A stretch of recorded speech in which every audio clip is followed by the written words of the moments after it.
Well,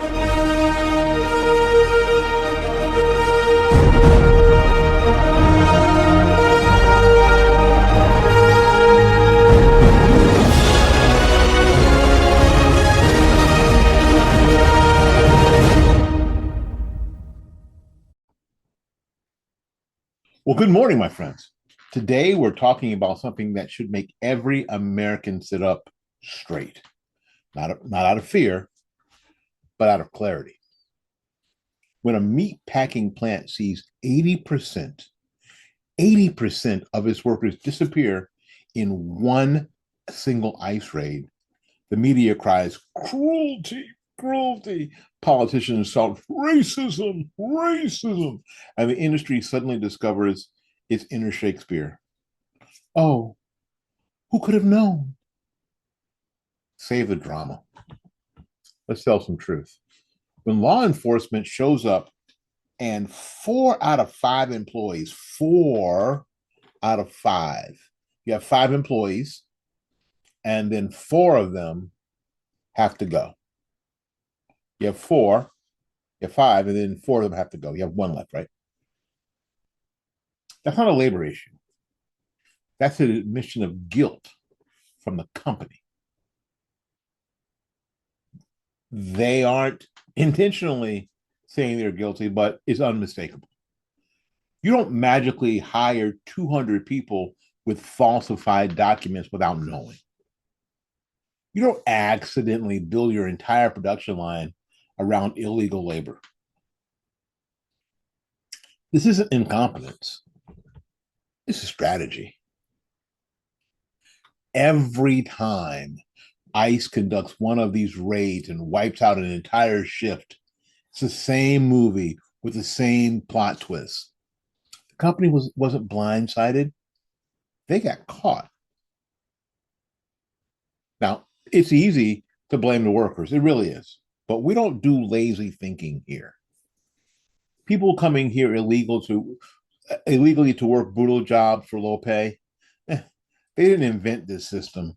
They just responded to it. The real culprits sit in boardrooms and in Congress. Who benefits from a permanently exploitable illegal labor force? Well, let me tell you.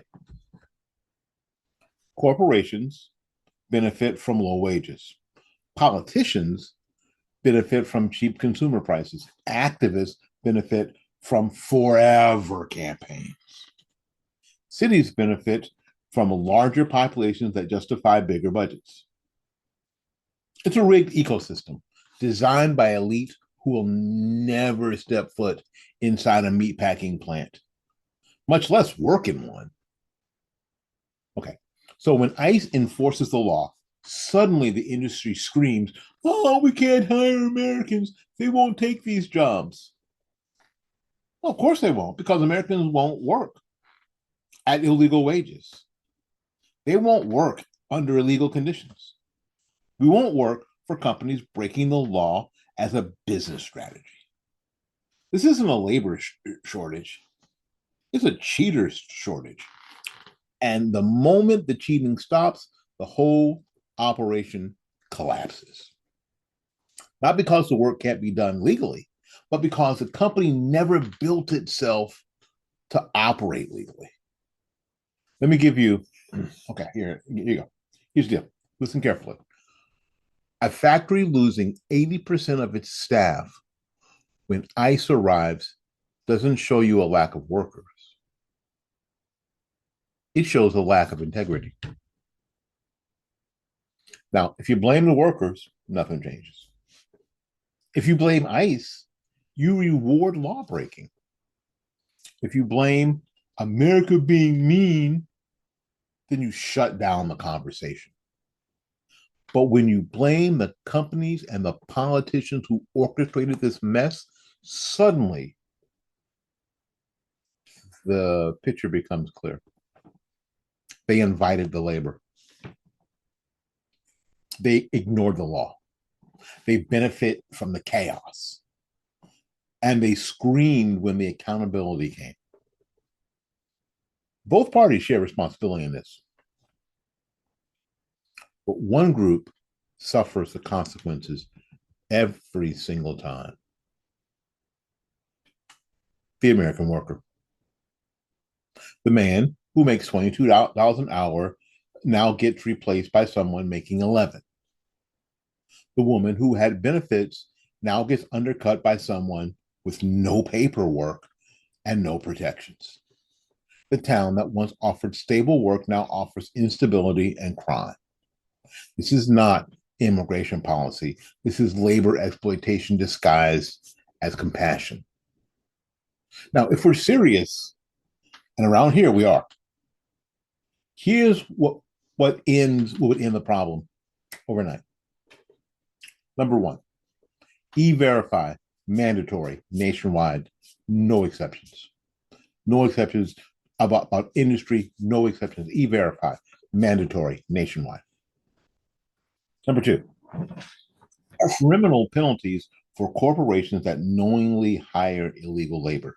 So if if you have that manager or that CEO or whatever who know they're hiring illegals, if they know that they might actually go to jail, maybe they think a little harder about this.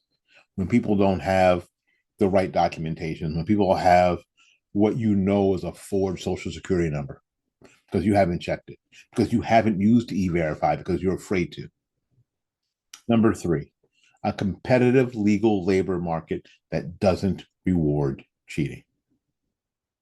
Number four, automation investment that ends dependency on legal hiring. Number five, politicians who stop using immigrants as pawns. Activism or cheap GDP growth. No shouting, no slogans, no emotional theatrics, just a system that works the way that it's written. All right.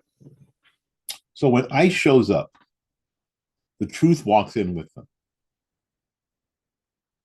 If a company loses 80%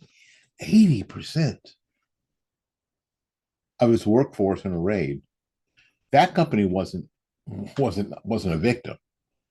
It was a perpetrator whose business model finally ran out of places to hide. That's the real story. Ladies and gentlemen, this is the Morning Report. The Morning Report is a production of fightbackmedia.com, fightbackmedia.com, fightbackmedia.com, and fightbackmediatv.com. Until we see you again, go out there and learn something, love somebody, and for goodness sakes, y'all take care of yourself. Comment in the live. Comment. Let me see how you feel. We'll see you when we see you. Bye-bye now.